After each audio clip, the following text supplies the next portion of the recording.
Então, pessoal, boa noite. Vamos fazer uma pequena recordada. Nós estamos falando sobre matriz escalonada, né? E definimos o que é uma linha nula. Linha nula é aquela em que todas as entradas são iguais a zero, como nesse exemplo aqui. E quando a linha não for nula, ao percorrer a linha da esquerda para a direita, a primeira entrada não nula, que eu coloquei até em azul, é chamado pivô daquela linha. Esse é o pivô da primeira linha, esse é o pivô da segunda linha. Como a terceira linha só tem zero, ela não tem pivô. Então, a matriz escalonada, eu mudei um pouquinho a definição em relação à aula anterior, para a seguinte: uma matriz escalonada é uma matriz não nula, na qual as linhas nulas, se existirem, ficam agrupadas na parte inferior da matriz. E os pivôs das linhas não nulas são todos iguais a 1. Em duas linhas não nulas consecutivas, o pivô da de baixo fica à direita do pivô da de cima.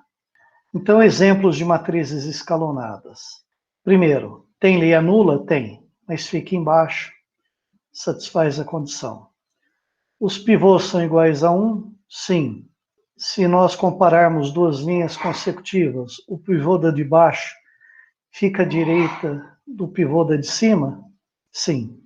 Nesta, não temos linha nula e os pivôs se deslocam para a direita, acompanhando a propriedade 3. Então, esta matriz e esta matriz são matrizes escalonadas. E para destacar, eu coloquei em cor azul os pivôs. E os pivôs são todos iguais a 1 aqui, e os pivôs são iguais a 1 aqui, para satisfazer a segunda condição. Uma matriz é chamada escalonada reduzida se, primeiro, for escalonada, e as colunas contendo um pivô, nelas, ele é o único elemento não nulo. Veja, esta é uma matriz escalonada. Tem linha nula, mas está na última linha. Os pivôs se deslocam para a direita e são todos iguais a 1. Ótima, escalonada. Vamos ver se é reduzida. Nessa coluna, o pivô é o único elemento não nulo. Na terceira coluna, esse pivô é o único elemento não nulo. Nesta quinta coluna, o pivô é o único elemento não nulo. Então, ela é escalonada reduzida. E o que eu entendo por um sistema de equações algébricas lineares ser escalonado? Um sistema de equações algébricas lineares é escalonado quando a sua matriz completa for escalonada. Lembrar que a matriz completa, aqui está um exemplo, é aquela matriz que contém os coeficientes do sistema e os termos constantes. Os termos constantes na última linha e os coeficientes de x, y aqui, os coeficientes de x na primeira linha, de y na segunda linha, de z na terceira linha e de w na quarta linha. Ele é escalonado porque a matriz completa é escalonada. As suas incógnitas dependentes, sim. Agora vamos voltar aqui para falar nisso. As incógnitas que multiplicam os pivôs são chamadas de incógnitas dependentes, ou líderes. E as incógnitas restantes, se existirem, são chamadas de incógnitas independentes ou livres. Não é? Pois bem, então notem, a primeira coluna é a coluna dos coeficientes de x, a segunda coluna, as colunas, os coeficientes de y, terceira coluna é a coluna dos coeficientes de z e a quarta coluna dos coeficientes de w.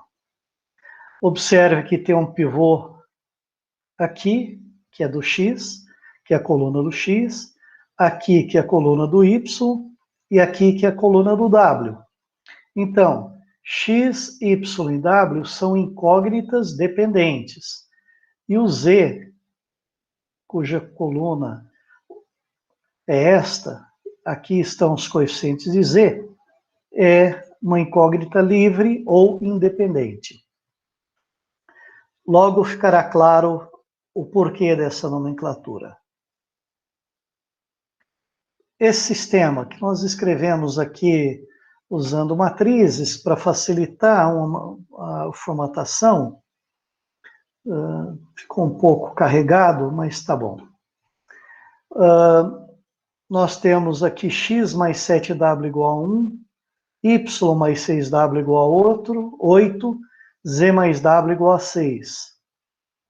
Então, construindo a matriz completa, os coeficientes de x na primeira coluna, de y na segunda, de z na terceira, de w na quarta e os termos constantes na quinta. Esta matriz é escalonada reduzida e, portanto, o sistema é escalonado reduzido. Quais são as matrizes, as incógnitas dos pivôs? X, Y e Z. Aqui é a coluna do X, aqui é a coluna do Y, aqui é a coluna do Z. E esta é a coluna do W, não tem pivô nessa coluna, portanto, W é uma incógnita livre. Quando é que um sistema escalonado não possui solução? Quando uma das suas equações for degenerada do tipo 0x1 mais 0x2, etc., 0xn igual a b, com o b diferente de zero.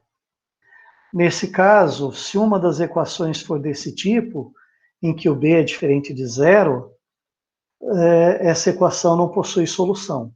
Se a equação não possui solução, o sistema não possui solução. Porque a solução do sistema tem que ser solução de todas as equações do sistema. Tá? Então, quando a gente vê que o sistema não tem solução, a gente para, a questão está resolvida. Nos demais casos, qualquer sistema escalonado que não tem uma equação desse tipo, tem solução. Vamos ver alguns exemplos. Exemplos de resolução de sistema escalonado reduzido. Esse aqui. Nas variáveis x, nas variáveis, por enquanto, incógnitas, né? Nas incógnitas x, y, z e w. Então, a matriz completa deste sistema está aqui. Os coeficientes de x são 1 e 0. De y, menos 2 e 0. Do z, não tem z aqui, é 0, 0 e 1. De w é 1 e menos 3. E aqui estão os termos constantes. Então, o sistema nas incógnitas x, y, z e w definido dessa maneira é escalonado reduzido, pois sua matriz completa é escalonada reduzida. Como é que a gente resolve um sistema como esse? Explicita as incógnitas líderes, ou também chamadas dependentes, né? Em cada uma das equações. Aqui explicita o x, aqui explicita o z, obtendo esta e esta equação. E agora a gente observa o seguinte: do lado direito só aparecem as incógnitas y e w, que são as incógnitas independentes, uma vez que essa é a coluna dos coeficientes de y, não tem pivô. E esta é a coluna dos coeficientes de w, também não tem pivô. Então, são as incógnitas livres, não é? Elas podem variar à vontade no conjunto dos números reais. Para cada valor que atribuímos a y e w, na primeira e na segunda equação, calculamos x e z. Chegando a esse ponto, a gente considera o problema resolvido, porque a solução geral é o conjunto de todas as quadras ordenadas, x, y, z e w, de números reais, onde o x satisfaz a esta equação e o y e o z a esta equação, sendo que o y e o w podem variar livremente no conjunto dos números reais. Observe que aqui agora x, y, z e w são variáveis, mas o x e o z tratadas como variáveis dependentes, o y e o w de variáveis independentes. Variáveis porque agora a gente pode atribuir valores quaisquer a y e w no conjunto dos reais e calcular x e z. Pois bem, o x e o z variáveis dependentes, y e w variáveis independentes, que podem variar nos reais e, através dessas relações, calcular x e z. Para tratá-las em termo de pé de igualdade, a gente define dois parâmetros RS em função das variáveis independentes y e w. Então a solução geral agora pode ser escrita na forma paramétrica, em que a primeira equação vem daqui com y e w substituído pelos parâmetros RS, y substituído por R e o w por S. Esta equação veio da definição do parâmetro R. Esta equação em Z veio daqui com o W sendo substituído pelo parâmetro S. E a última equação é a equação que define o parâmetro S em termos de W. Nesse conjunto de quatro equações, nós temos as quatro variáveis em função de dois parâmetros RS, que podem, então, assumir valor real qualquer. É uma infinidade de valores, não há como explicitá-los todos, a não ser apresentar as fórmulas que fornecem esses valores. Dado o RS, a gente calcula x, y, z e w. Aqui em cima, quando a solução é apresentada nesta forma, dado um valor de y e um de w, calculamos x e z, e, portanto, uma quadra x, y, z e w. Pois bem, então, vamos falar sobre agora um sistema escalonado. Até agora estávamos com um sistema escalonado reduzido. Havendo, então, uma equação degenerada inconsistente como essa, interrompemos a busca por soluções. O sistema não possui solução. Havendo uma equação degenerada consistente como esta, podemos desconsiderá-la, porque toda solução das outras equações, como a gente destacou, é a solução desta equação que estamos apontando. Agora, se não houver equação degenerada inconsistente, uma equação desse tipo, siga o seguinte procedimento. Explicite em cada equação a sua incógnita líder, aquela que multiplica o pivô. Aquela, então, que multiplica o pivô. E use as equações de baixo para eliminar as incógnitas líderes que permanecem do lado direito nas equações de cima. Nas equações de cima.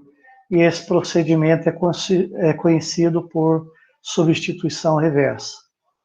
Encerrada a substituição reversa, podemos considerar resolvido o problema de determinar soluções do sistema. A partir dessa etapa, temos dois casos a considerar. Se não houver incógnita do lado direito, a solução é única.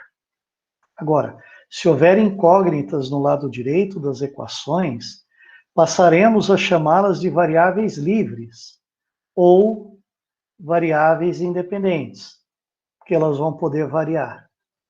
Neste caso, o sistema possui infinitas soluções. As que permaneceram no lado esquerdo recebem o nome de variáveis dependentes ou variáveis líderes. Então, dependentes ou líderes são aquelas que multiplicam os pivôs. Variáveis independentes ou livres, aquelas que não multiplicam o pivô. Nenhum pivô. Então, vamos ver exemplos que irão nos esclarecer melhor do que ficar repetindo o que falamos lá em cima. Então, este sistema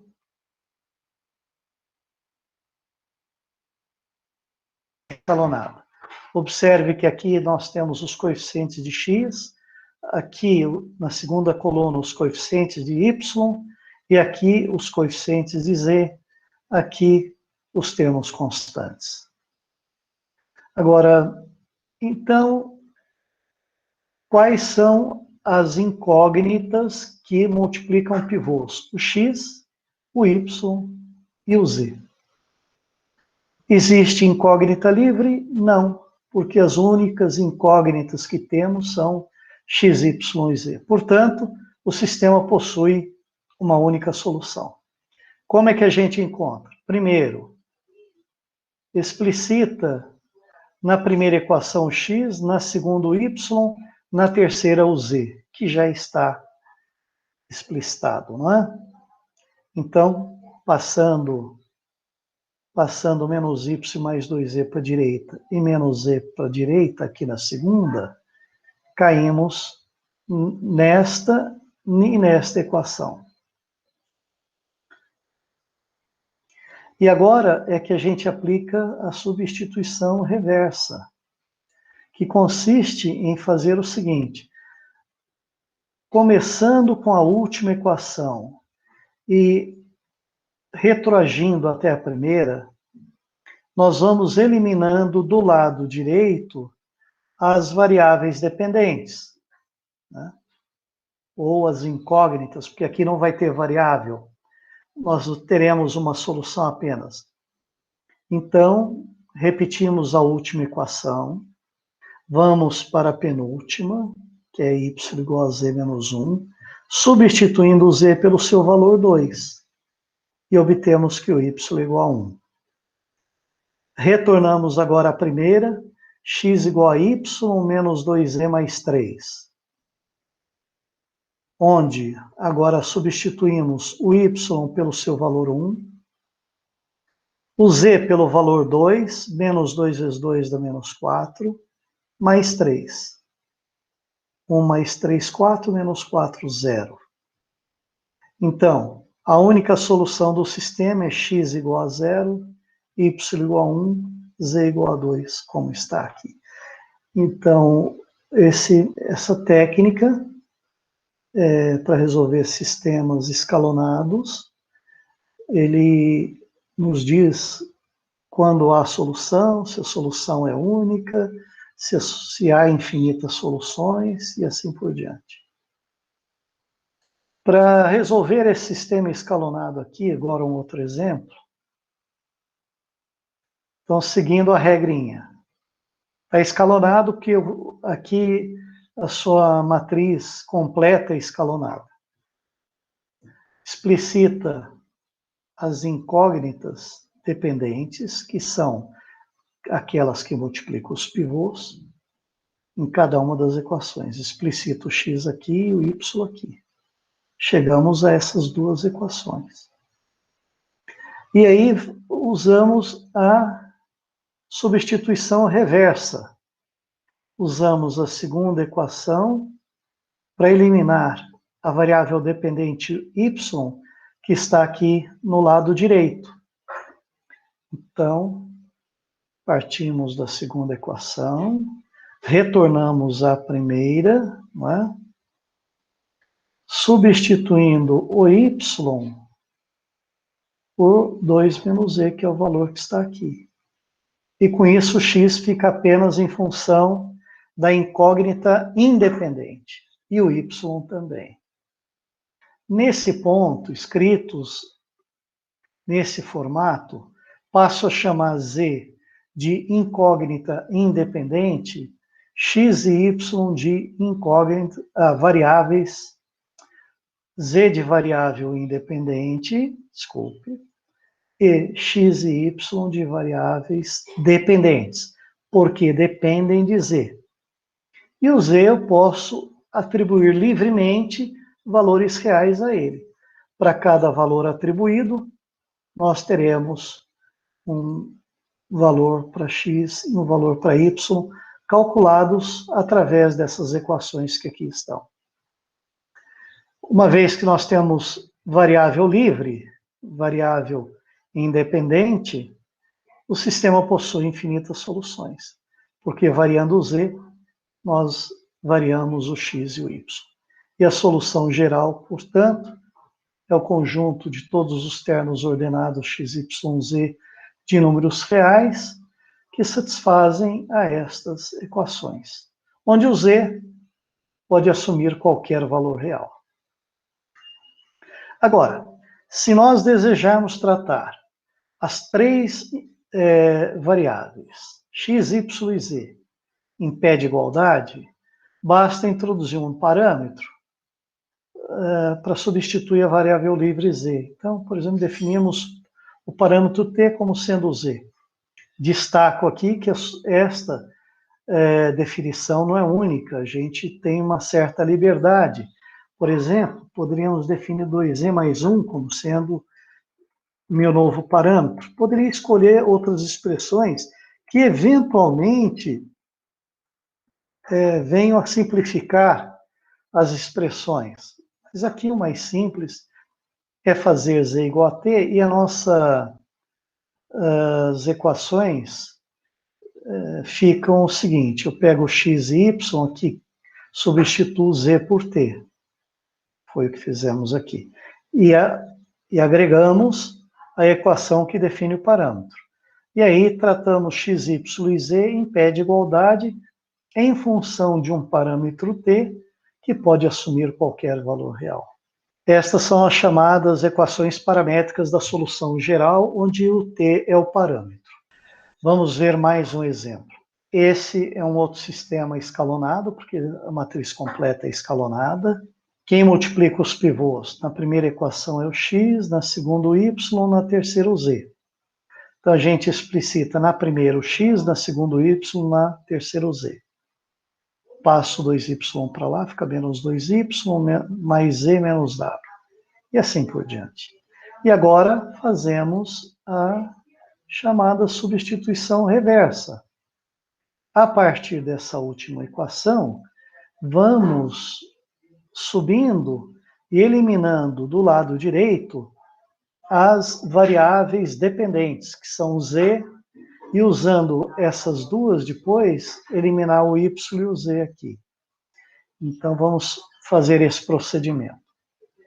O z é igual a 1 menos w, é a última equação. Passamos para a penúltima. O y é igual a 2 menos 2z, só que o z eu substituo por 1 menos w, mais w. Essa é a segunda equação. Fazendo a conta, dá 3w. E agora retornamos à primeira. 1 menos 2y, só que o y vale 3w, como calculamos aqui, né? Mais z. O z calculamos aqui, 1 menos w. Aliás, já conhecíamos desde aqui. 1 menos w, menos w. Fazendo a conta, obtemos este resultado, 2 menos 8w. Conclusão. Nós obtemos três equações onde as variáveis dependentes z, y e x ficam em função da variável independente w. Variável porque agora o w pode assumir qualquer valor real. A cada valor real atribuído a w, nós temos um x, um y e um z. Temos uma infinidade de soluções. Sempre que houver variável livre, temos uma infinidade de soluções. Então, a solução geral é o conjunto formado por todas as quadras ordenadas x, y, z e w, de números reais, tais que... E aí, simplesmente copiamos essas equações de baixo para cima, né? Para aparecer primeiro o x, depois o y, depois o z. Né? O x é 2 menos 8w, o y é 3w e o z é 1 menos w. Onde w é variável livre, ou variável independente, x, y, z são as variáveis dependentes, ou líderes, se preferirem. Chamamos agora as incógnitas de variáveis, porque ao variar o w, que, portanto, varia, né? X, Y e Z vão assumindo valores diferentes também. Novamente, querendo escrever na forma paramétrica a solução, eu introduzo um parâmetro t através da variável independente. E aí as minhas equações passam a ser essas três, juntamente com essa, onde substituímos w por t. Então, o x fica 2 menos 8t, o y, que era 3w, passa 3t, e o z, que era 1 menos w, fica 1 menos t, e o w igual a t. E temos, então, as 4 incógnitas do problema original em função de um parâmetro t, que pode assumir qualquer valor real. Vamos falar agora sobre operações elementares, que é um conceito extremamente importante. Até agora nós resolvemos equações escalonadas reduzidas e equações e sistemas de equações escalonadas. Mas e se o sistema for, digamos, cheio, um sistema genérico, não tem zeros pela matriz, não é? Porque, embora não tenhamos destacado, as matrizes escalonadas têm zeros em todas as partes debaixo dos pivôs, né?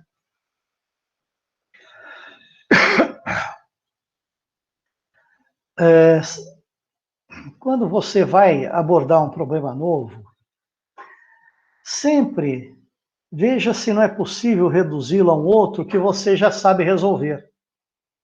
Eventualmente mais simples, não é? Isso aqui é desejável. Essa é a função das operações elementares. Elas transformam um sistema em um outro escalonado com a mesma solução geral que o sistema original. Eu vou realizando operações elementares sobre o sistema, mas essas operações não alteram sua solução geral.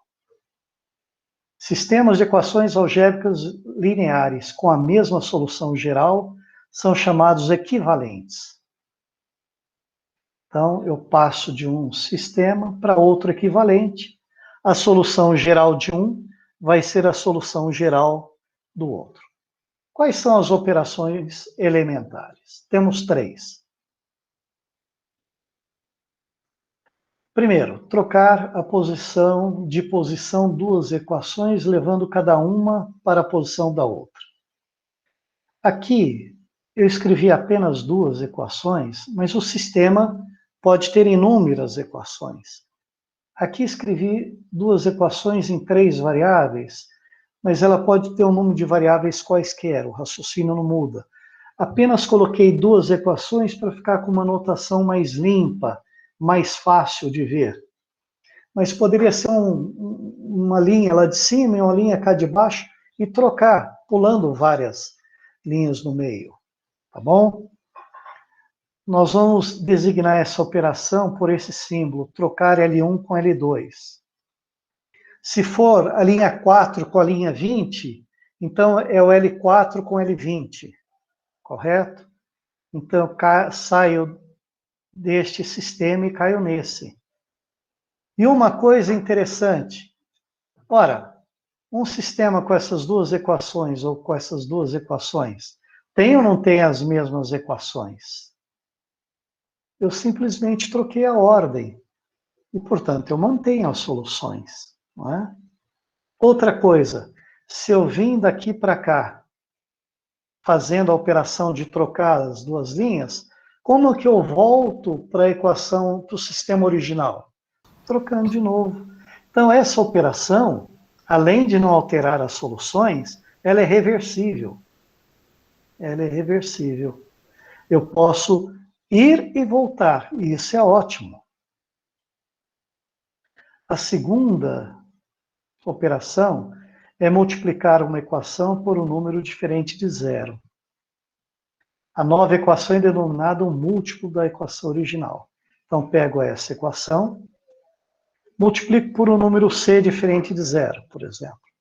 Chego nesta equação. Nós vamos simbolizar essa operação elementar dessa maneira. Multiplicamos a linha 1 por c e colocamos na linha 1.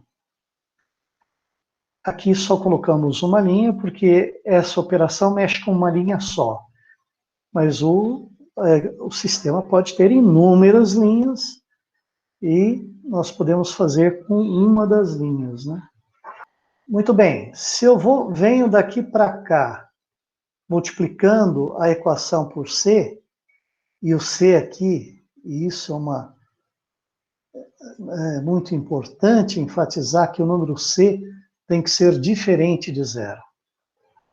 Como é que eu faço daqui para voltar para cá? Só para ficar como uma multiplicação, eu multiplico pelo inverso, né? Dividir é multiplicar pelo inverso. Então, para voltar aqui, daqui para cá, eu multiplico essa equação por c a menos 1. Ora, se eu tenho uma solução dessa equação, eu vejo que ela também será uma solução dessa equação. Por quê? Olha, vamos fazer as contas, ó. Posso colocar o c em evidência e vai ficar A1x mais A2y mais A3z. Se XYZ for uma solução dessa equação, quanto é que isso dá? Dá A4. Né? Então, isso fica igual a C A4. É exatamente o lado direito dessa equação. Conclusão. Toda a solução dessa equação é solução dessa. Olha que maravilha. E a última operação elementar é a seguinte. Consiste em adicionar a uma equação um múltiplo de outra. Por exemplo, adicionar à segunda equação um múltiplo dessa aqui. O múltiplo que é c vezes a linha 1. Eu multiplico a linha 1 por c, somo na linha 2, e esta vai ser a nova linha 2. Então, quando a gente, a esta equação, adiciona c vezes esta, vai adicionar CA1, CA2, CA3 no lado esquerdo e CA4 no lado direito. Qualquer solução dessas duas vai ser solução dessas duas. Evidentemente, por ser solução dessa primeira, será a solução dessa primeira. E da segunda? Bom, vamos ver. Nós podemos escrever esse lado esquerdo dessa equação, pegar esse lado esquerdo aqui e desenvolvê-lo levando em conta que o x, y e z satisfazem as duas equações originais. Então, nós podemos usar a distributividade e a comutatividade para escrever B1x mais B2y mais B3z, que está aqui. B1x mais B2y mais B3z. Mais CA1x, CA2y, CA3z. Posso colocar o C em evidência. Ficamos com A1x mais A2y mais A3z. Ora, mas se for solução da primeira, essa expressão vale A4 e esta expressão vale B4. Então, isto vale B4, isto vale A4 multiplicado por C, que é exatamente o segundo membro. Provamos que toda a solução dessas duas equações é solução dessas duas. Não alterei a solução dessas duas. E mais uma coisa, se eu vim deste sistema para este sistema realizando esta operação, como é que deste sistema eu volto para esse? Fazendo que operação? Deste segundo sistema, como eu volto para o primeiro? A operação que eu preciso fazer para ir daqui para cá é essa. É pegar essa equação e subtrair C vezes esta. Porque como eu somei C, quando eu subtraio C, volto aqui. Concordam? Não preciso dividir. Quando eu tomo C igual a 1, eu estou apenas somando ou subtraindo uma na outra. Aqui é um caso até mais geral, que é permitido e que não altera as soluções, desde que o C seja diferente de zero. Desculpe, aqui o C até pode ser zero, mas aí se o C for zero, adicionar 0 vezes a linha 1 vai alterar a linha 2? Isso, então, embora não seja proibido, na verdade não tem interesse, né? Não vou realizar nenhuma transformação no sistema. Então, eu posso vir deste sistema daqui de baixo e voltar para o anterior. E, portanto, usando o mesmo tipo de operação elementar. Aqui, simplesmente adicionar C. Para voltar, é subtrair C.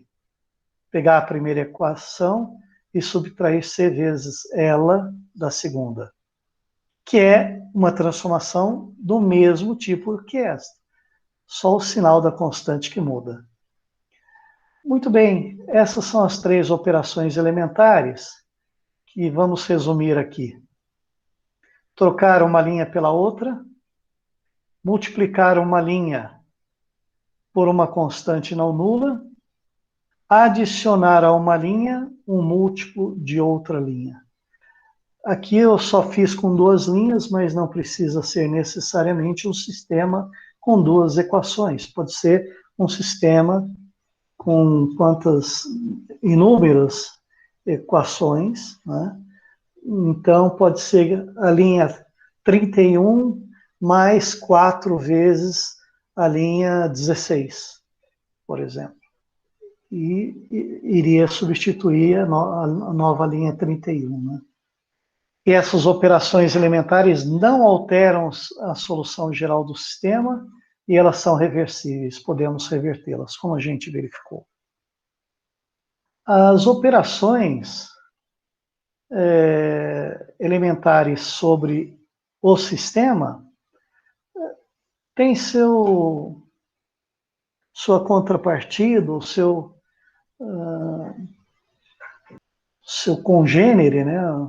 Ou correspondente, acho que é o melhor termo. Tem a transformação, a operação elementar correspondente sobre a matriz completa. Por exemplo, trocar uma linha pela outra. Eu inicio com essa matriz e vou para essa. Troquei uma linha pela outra. Primeira operação elementar. Segunda operação elementar, multiplicar uma linha por um número real diferente de zero. Aqui escolhi multiplicar a primeira linha.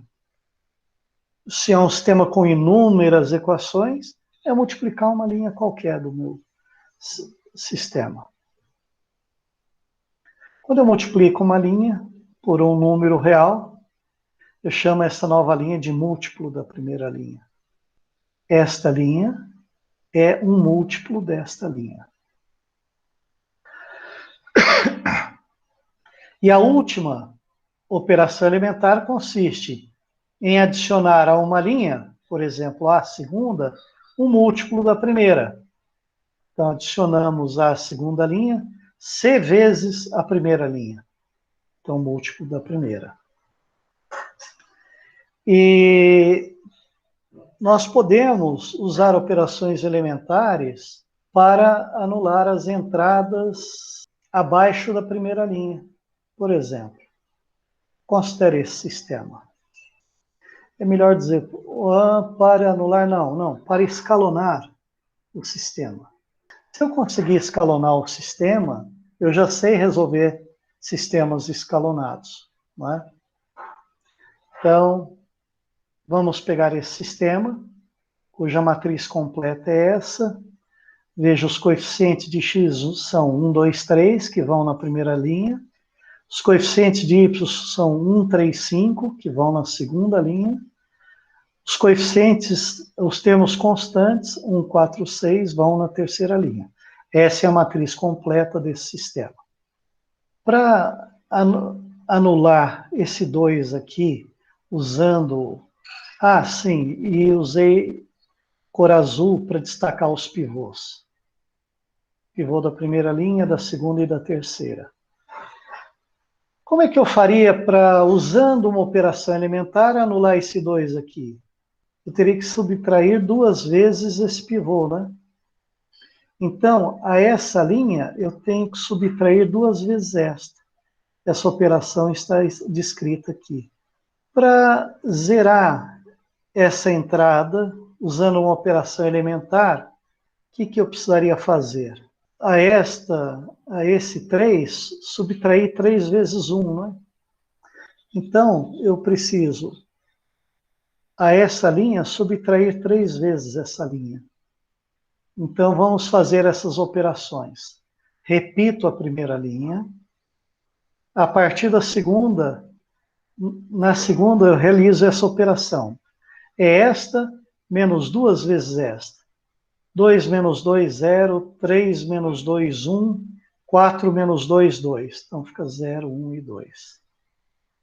Depois realizo a outra operação elementar que consiste em anular essa entrada usando essa. L3 menos 3, L1. Então fica esta menos 3 vezes essa. 3 menos 3 dá 0, 5 menos 3 dá 2, 6 menos 3 dá 3. Então fica o 0, 2, 3. Já está próximo de ficar escalonado. E finalmente eu tenho esse pivô e esse que estão na mesma coluna, preciso afastar esse pivô para a direita, não é? Então, preciso usar esse pivô para anular esse valor.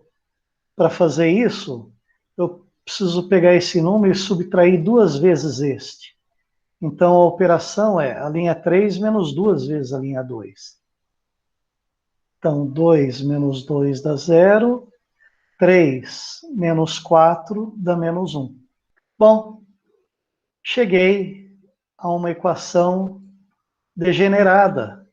Essa matriz completa corresponde a este sistema. Aqui é a coluna do x, aqui é a coluna do y, e aqui os termos constantes. Então, essa equação é x mais y igual a 1, correspondente a essa linha. Y igual a 2, 0x mais 0y igual a menos 1, que é essa equação. Ora, é uma equação degenerada, que não tem solução, porque o lado direito é diferente de zero. Essa equação não tem solução. E, portanto, se uma das equações do sistema não tem solução, a solução geral, se uma das equações não tem solução, o sistema todo não tem solução. Porque para ser solução de um sistema, essa solução tem que ser solução da primeira, da segunda, da terceira, de todas as equações. E, portanto, o conjunto solução desse sistema é o conjunto vazio. Isso é o que chamamos de método de Gauss. Isso que acabamos de ver é o que chamamos de método de Gauss, né? Escalonar o meu sistema usando operações elementares. Como a gente só usa operação elementar, o novo sistema é equivalente ao original. Em lugar de escrever o sistema todo, por economia, conveniência, comodidade, em geral a gente vai escrever e trabalhar com a matriz completa, porque é mais limpo, né?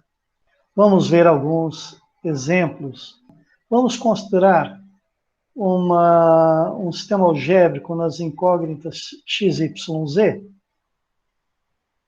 cuja matriz completa é essa que está aqui. Essa coluna é dos coeficientes de x, essa do y, essa do z, e esses são os termos constantes. Então, só pela matriz completa a gente consegue reproduzir o sistema. X mais 2y igual a 1. 2x mais z igual a 3. Menos x mais y igual a 2. Pois bem, mas aqui todos os pivôs estão na primeira coluna e eu tenho que afastar para a direita os pivôs abaixo da primeira linha. Para zerar esse pivô, eu tenho que subtrair 2 vezes esse valor. E para anular esse pivô aqui, eu tenho que adicionar esse número. Então, para anular esse pivô, a operação é L2 menos 2L1. Para anular esse pivô, a operação é L3 mais uma vez o L1. Às vezes a gente não precisa colocar uma vez alguma coisa, né? Porque uma vez L1 dá L1. Aqui eu só coloquei 1 para destacar. Então, este menos 2 vezes esse. 2 menos 2, 2 menos 2, 0. 0 menos 2 vezes 2 é menos 4. 0 menos 4, menos 4. 1 menos 2 vezes 0, 1. Vão acompanhando a matriz de baixo. 3 menos 2 vai dar 1. É isso. Agora, a essa linha, vamos adicionar a primeira. Menos 1 mais 1, 0. 1 mais 2, 3. Acompanhe aqui os resultados na última linha. 0 mais 0, 0. 2 mais 1, 3. E eu sempre tenho destacado os pivôs na cor azul.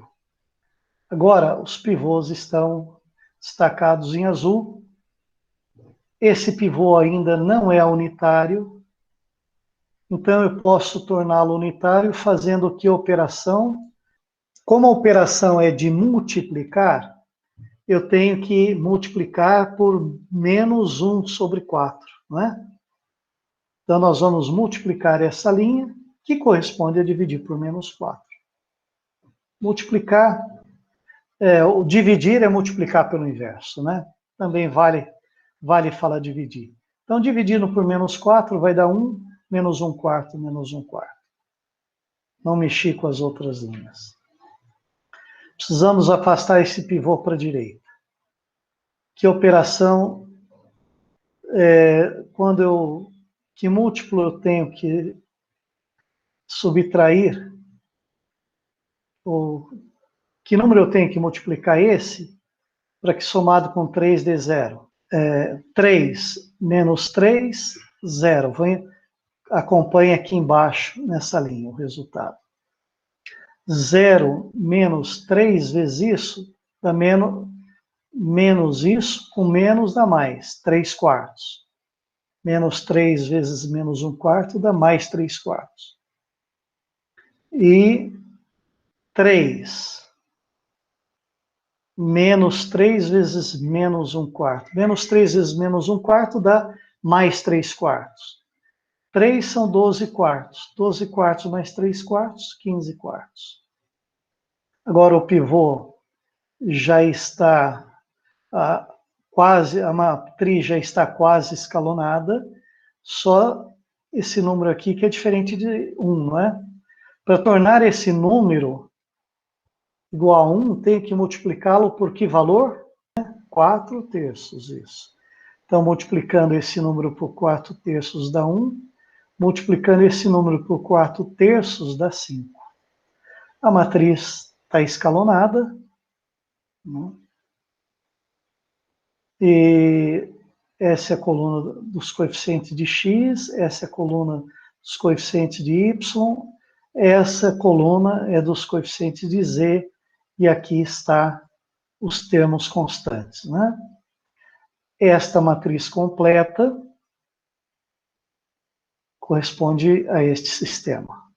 X mais 2y igual a 1, y menos z sobre 4 igual a menos 1/4, z igual a 5, que estão aqui.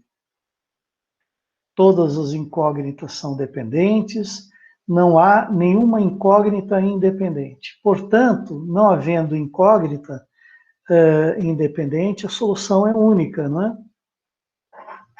E, pois bem, o sistema já está escalonado, x, y e z, e aí como é que a gente resolve?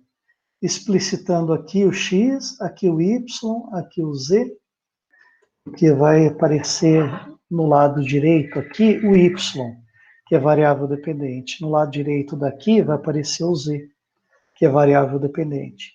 Usa a última para tirar esse z daqui.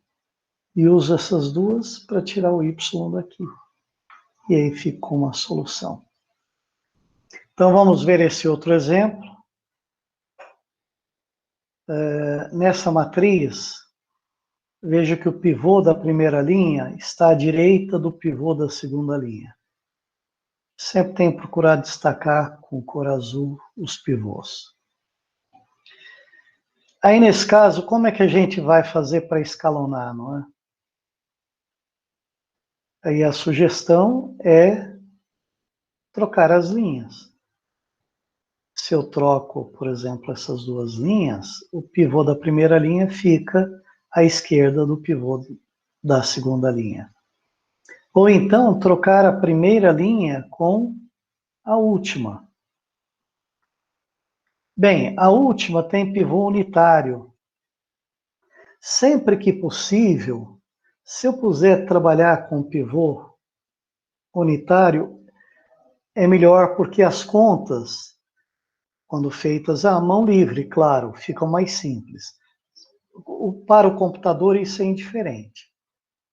Mas para nós, seres humanos, que vamos fazer a conta com lápis e papel, às vezes é conveniente colocar a linha que tem pivô unitário no lugar da linha que tem pivô mais à direita. Então, dentre essas duas possibilidades de trocar a primeira linha com a segunda, ou trocar a primeira com a terceira, vamos optar por esta transformação, porque ela leva um pivô unitário para a primeira linha.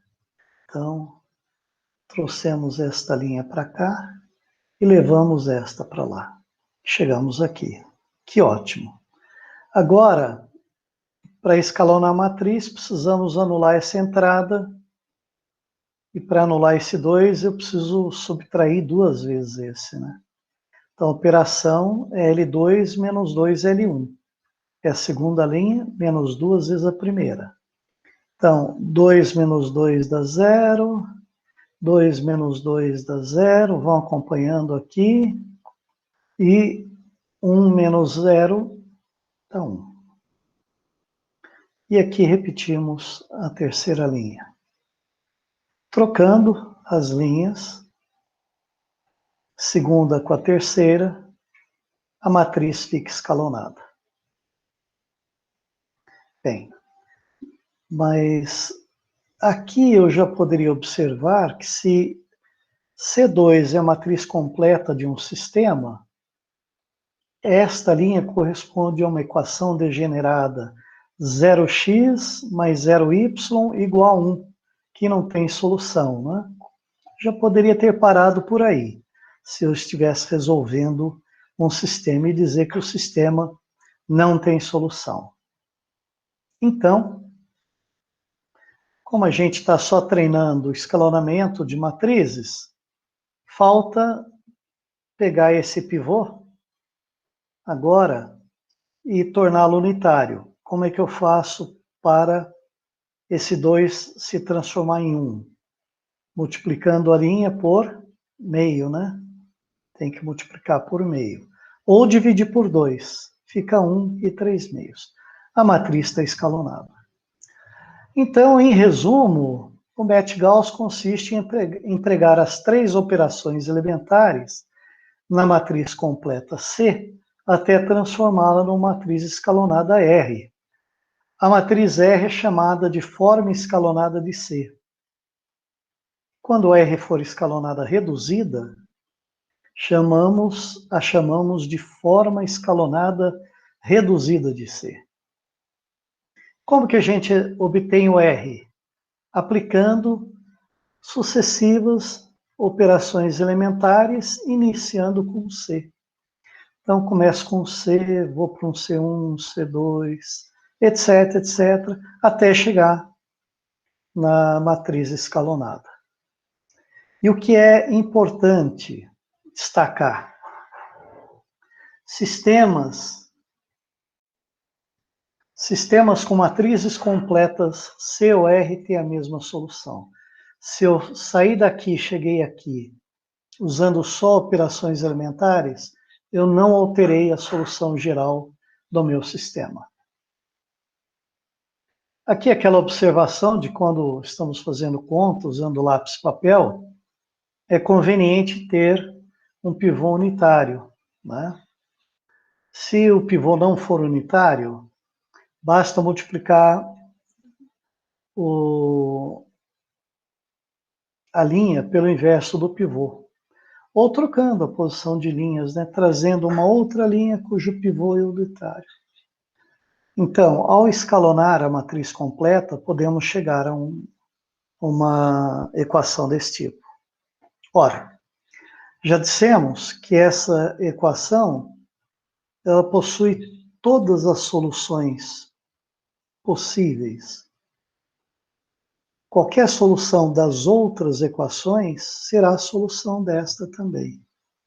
Então eu não preciso me preocupar com ela. Quando chega uma equação desse tipo, que corresponde a uma linha nula na matriz completa, eu posso retirá-la dali ou simplesmente trazer essa linha para a parte inferior da matriz. E me preocupar com as equações que não são degeneradas. Mas o escalonamento também pode me levar a uma equação degenerada, cujo termo constante é diferente de zero, que a gente sabe não tem solução, corresponde a uma equação desse tipo. Se chegarmos a uma linha com essa característica, pode-se encerrar o procedimento e dizer que o sistema não possui solução. A gente chama esse tipo de sistema de inconsistente. Ao escalonar o sistema não havendo equação degenerada inconsistente, ele certamente possui solução. E neste caso, nós vamos ter o seguinte: quando o número de incógnitas for maior do que o número de equações não nulas, o número de equações não nulas, pessoal, é igual ao número de pivôs na matriz completa. Então, quando o número de incógnitas for maior do que o número de pivôs, haverá incógnita livre e o sistema terá infinitas soluções. Quando o número de incógnitas for igual ao número de equações não nulas, quer dizer, igual ao número de pivôs, não haverá incógnita livre, só incógnitas dependentes, e o sistema terá apenas uma solução. Não precisa decorar, isso vem naturalmente na hora que a gente resolve. Vamos considerar, por exemplo, o sistema nas variáveis x, y, z, v e w, cuja matriz completa é esta que está aqui. Ou seja, nessa primeira coluna estão os coeficientes de x, na segunda os coeficientes de y, aqui os coeficientes de z, aqui os coeficientes de v, aqui os coeficientes de w, e aqui o segundo membro, os termos que ficam do lado direito das equações. Como este pivô fica à direita deste, a gente troca de posição as duas linhas. Precisamos, para escalonar, anular o 2 que está aqui. Para anular esse 2, eu preciso subtrair duas vezes esse número. Então, a operação que vamos usar é a linha 3 menos duas vezes a linha 1. E isso vai substituir a linha 3. Então, é esta linha menos duas vezes esta. Acompanhe os resultados aqui embaixo. 2 menos 2, 0. 4 menos 6, menos 2. 2 menos 4, menos 2. 7 menos 8, menos 1. 5 menos 0, 5. 0 menos 12, menos 12. Chegamos a essa equação. Esse pivô ainda não está unitário. O que a gente faz para torná-lo igual a 1? Isso, podemos multiplicar por menos 1, não é? E então, multiplicar... O que é dividir por menos 1, né? Multiplicar por menos 1 ou dividir por menos 1 dá a mesma coisa. Então, multiplicando esta linha por menos 1, troca o sinal, né? Mais 1, mais 1, mais 1, menos 2, mais 7. E repetimos a última linha. Agora precisamos zerar essa entrada. Temos que, para zerar esse 2, temos que adicionar 2 vezes esse número. Então, a operação é L3 mais 2 vezes L2 para substituir a linha L3. Então, é esta mais 2 vezes esta e acompanha aqui. Menos 2 mais 2 dá 0, menos 2 mais 2 dá 0, menos 1 mais 2 dá 1, 5 menos 4 dá 1, e menos 12 mais 14 dá 2. Essa matriz está escalonada, ela não tem equação degenerada, ela tem 3 pivôs, portanto, 3 variáveis, elas serão dependentes. Como a gente tem 5 variáveis, 2 serão independentes. Lembrar, esta é a coluna do x. Então, x é uma das incógnitas dependentes. Esta é a coluna dos coeficientes do y. Então, o y é outra incógnita dependente. Esta é a coluna do z, que não multiplica nenhum pivô. Né? Então, z vai ser uma variável independente. Esta é a coluna dos coeficientes de v, x, y, z, v e w. Como o v tem esse pivô nessa linha, v vai ser outra variável dependente. E esta é a coluna dos coeficientes de w, que por não ter pivô, w vai ser independente. Esta matriz completa corresponde a esse sistema. X acompanha aqui embaixo. Primeira equação. X mais 3y mais 2z mais 4v igual a 6. Segunda linha. Y mais z mais v menos 2w igual a 7. Última linha. V mais w igual a 2. Esse sistema. Como resolver? Então, as incógnitas dependentes são aquelas que multiplicam os pivôs, x, y e v. As livres são as que não multiplicam os pivôs, que são o z e o w. As que restam, né? Para resolver, explicitamos o x na primeira, o y na segunda, o v na terceira, que são as incógnitas que multiplicam os pivôs. O que acontece é que no lado direito, além de aparecerem as variáveis independentes, surge o v que é dependente. Preciso tirá-lo daqui. Como é que eu faço? Usando a última equação. Então agora começa a substituição reversa. Começo com a última e a uso para eliminar o v aqui. E depois uso as duas de baixo para eliminar o y e o v que aparecem aqui. Estou na última, vou para a penúltima, que é 7 menos z menos v, só que o v é 2 menos w, fica aqui, mais 2w. Fazendo as contas, obtenho 5 menos z mais 3w. Observe que do lado direito agora só tem as variáveis independentes, z e w.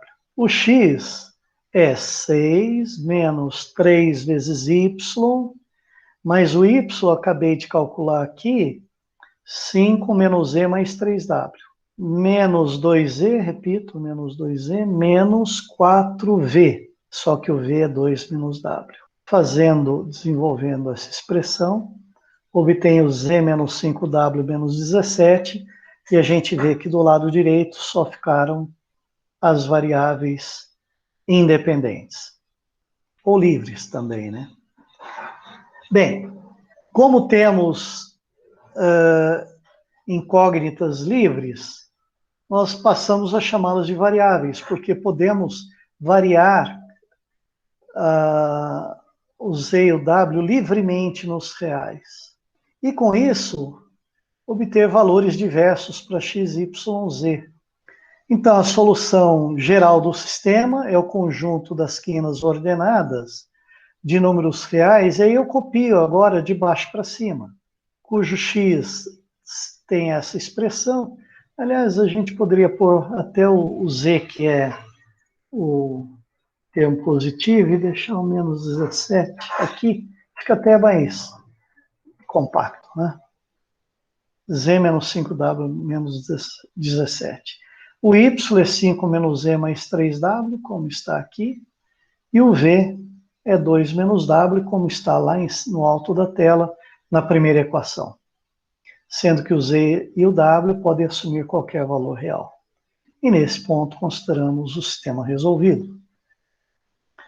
E este caso, em que a gente tem esse sistema de equações algébricas, as variáveis que agora chamei x1, x2, x3, x4, cuja matriz completa é essa, usando o Math-Gauss para escalonar essa matriz, quer dizer, usando as operações elementares, chegamos a essa equação reduzida, né?